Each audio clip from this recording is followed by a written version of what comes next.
5 минути од деноноќието ќе ги посветам на маченицата Македонија, за да се соочам со мојата македонска совест и да се уверам за последен пат дека е беззначајно она што досега сум го сторил за неа. Од катахизисот на македонските федералисти, Владислав Ковачев, политичкото верује на македонците.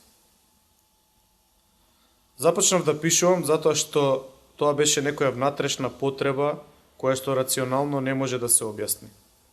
Едноставно, она што ме мачеше, сакаше да се породи и да доживее свое постоење.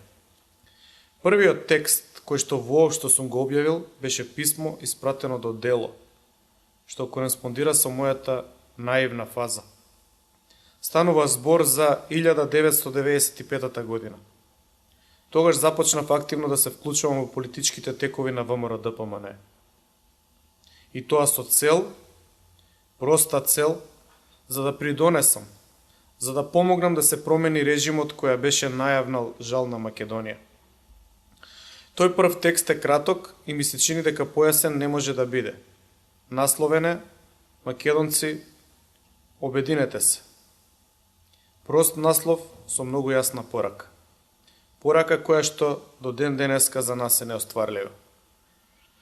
Не се плашам со ова тврдење да се изложам на критика. Само би сакал да бидам демантиран со факти. И да бидам јасен и ден денеска мислам дека сите наши болки, порази и страдања се производ на нашата разединетост. Низ таа призма, кога ги гледам младечките текстови, од првиот па се до ден денес, кои што се полни со наива, енергија, радикалност, што остава простор за коментари од различен тип, од едно чувство не можам да се ослободам. Колку и да се наивни, сепак допираат до епицентарот на нашите поделби, омрази, ограничености. Допираат до една, сега за мене веќе јасна слика, дека низ вековите сме останале без инстинкт за преживување, самоодбрана, единство, солидарност. И со самото тоа, текстовите нудат решение. Решенија кои што не се ирационални, недостижни, метафизички. Многу често простите, обичните, лесно спознајливите исходишта се и најдобрите, а се чини и единствено можните. Неколку години подоцна, откако предупредувањата јасно беа кажани и манифестирани, иако по 10 години самостојна држава и самостоен живот, доволни за многу поголеми проекти и држави, паднавме на испитот на солидарност.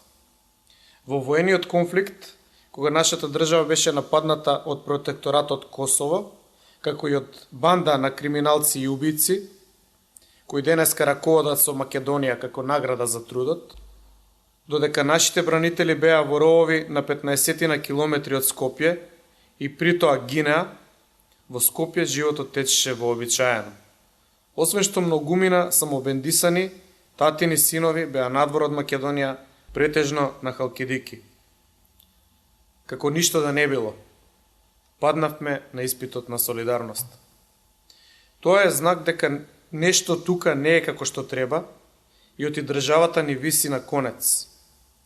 Многумина дипломати, како и многу наши умни глави, тоа ми го кажа како исходиште од 2001 година, што во многу денеска во обичната живеачка се гледа. А за тоа никој збор не кажува. Прогласено е за табу тема. Независните новинари никаде ги нема. Сега се портпароли во разни министерства, шефови на кабинети, а некои експресно стана и експерти по разни прашања. Се е сокриено. Вистината е сокриена. Што реално укажува дека проектот се одвива и е во поодмината фаза. Преуредувањето на државата по терк на некој друг е прогласено за најуспешен потфат и секој што ќе се дрзне, макар да го разгледува површно, критички, се прогласува за еретик, националист, фашист. Меѓутоа сметам дека иако фактите можат привремено да се сокријат, моделираат, а свеста да се испере, она што се сокрива, вистината, не може вечно да биде сокриено. Токму затоа, и во моменти на најголемо разочарување, кога гледаме дека жртвата на ближниот наш не го допира другиот наш, кога ставовите ни се исмејувани, распнувани, сецирани, отфрлани, ние немаме право да се предаваме. Лесно е да се биде со плимата, со мнозинството, со меинстримот. Напротив, за своите убедувања мора да се избориме. Вистината веќе ќе го пронајде својот пат. Тука и се открива еден од мотивите сите текстови да се соберат во книга, да се коментираат и да се објават. Со тоа ќе бидат достапни во секое време и на секоја генерација. Љубовта и сочувството еден ден ќе надојдат. Сигурен сум дека еден ден ние ќе се промениме и ќе дораснеме на предизвикот.